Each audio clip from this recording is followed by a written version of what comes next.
சோழிங்கநல்லூர் தொகுதிக்குட்பட்ட பெருங்குடி அம்பேத்கர் சிலை முன்பு விடுதலை சிறுத்தைகள் கட்சி சார்பில் கவனீர்ப்பு ஆர்ப்பாட்டம் நடைபெற்றது. கடந்த அக்டோபர் 5 அன்று பெருங்குடியில் புரட்சியாளர் அம்பேத்கர் ஆட்டோ சங்கம் நடத்திய ஆயுத பூஜை விழாவில் விசிக மாவட்ட பொருளாளர் ரஜினி என்பவர் பங்கேற்ற உள்ளார். அப்பொழுது ஆதிமூலம் என்பவர் சாதிப் பெயர் சொல்லி இழிவுபடுத்தி வன்முறையில் ஈடுபட்டதாக கூறப்படுகின்றது. மேலும் வன்முறைக்கு 185வது பாமக வட்டச் செயலாளர் கண்ணதாசன் என்பவரின் தூண்டுதலே வன்முறையில் ஈடுபடுவதாக விசிக குற்றம் சாட்டியுள்ளது. இது சம்பந்தமாக துறைப்பாக்கம் காவல் நிலையத்தில் புகார் அளித்தும் நடவடிக்கை எடுக்காத காவல்துறையின் போக்கை கண்டித்து வன்முறையில் ஈடுபட்டவர்களை கைது செய்ய வலியுறுத்தியும் 500க்கும் மேற்பட்ட விடுதலை சிறுத்தைகள் கட்சியினர் கலந்து கொண்டு கோஷங்களை எழுப்பி ஆர்ப்பாட்டம் செய்தனர். வன்முறைக்கு காரணமான ஆதிமூலத்தை வன்கொடுமை தடுப்பு SC/SD ஆக்ட் சட்டத்தின் கீழ் கைது செய்ய வேண்டும் என விசிகவினர் வலியுறுத்து ஆர்ப்பாட்டத்தில் ஈடுபட்டனர். எந்த அசம்பாவிதமும் ஏற்படாமல் இருக்க 50க்கும் மேற்பட்ட போலீசார் குவிக்கப்பட்டு பாதுகாப்பு பணியில் ஈடுபட்டுள்ளனர். தென் சென்னை தெற்கு மாவட்டத்தின் சார்பில் பெருங்குடி புரட்சியாளர் அம்பேத்கர் திருவுருவ சிலை முன்பு ஒரு மாபெரும் ஆர்ப்பாட்டம் சென்னை மாநகர காவல்துறை ஆணையருக்கு வேண்டுகோள் விடுக்கின்ற வகையில் தற்போது நடந்திருக்கிறது.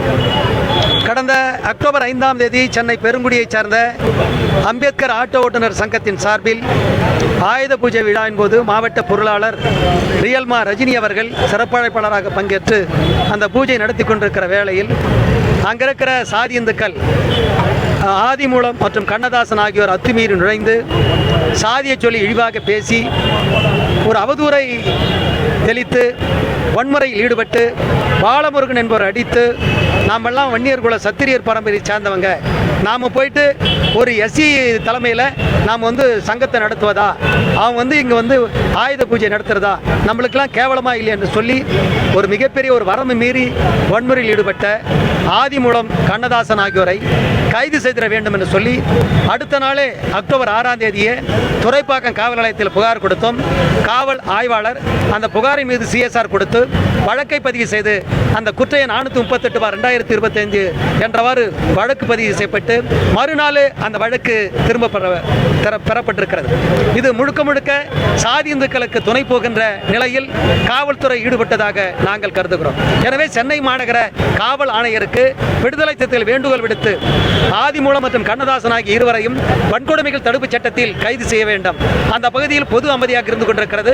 அந்த பகுதி பொது அமைதிக்கு இடையூறாக இருந்து கொண்டிருக்கிற அவர்கள் மீது உரிய நடவடிக்கை எடுக்க வேண்டும் என்கிற கோரிக்கை வலியுறுத்தி தான் இந்த ஆர்ப்பாட்டத்தை நடத்தி கொண்டிருக்கிறோம். இந்த ஆர்ப்பாட்டத்தில் 500க்கும் மேற்பட்ட தோழர்கள் பெரும்பான்மையாக பங்கேற்று அரசுக்கும் காவல்துறைக்கும் வேண்டுகோள் விடுத்து முழங்கினார்கள். இந்த காலையில் கூட தலைவர் எழுச்சி தமிழர் அவர்கள் இந்த ஆர்ப்பாட்டம் கண்ணியத்தோடு நடத்தப்பட வேண்டும் என்று கேட்டுக்கொண்டார்கள். அந்த வகையில் ஆர்ப்பாட்டம் பொழுது சிறப்பான முறையில் நடந்து முடிந்திருக்கிறது.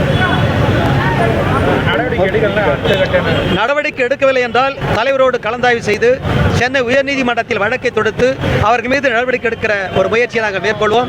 காவல் ஆய்வாளர் உதவி ஆணையர் 2 பேருமே இந்த குற்ற வழக்கில் இணைத்து நடவடிக்கை எடுக்க வேண்டும் என்று சொல்லி நீதிமன்றத்தில் நாங்கள் முறையிடுவோம்.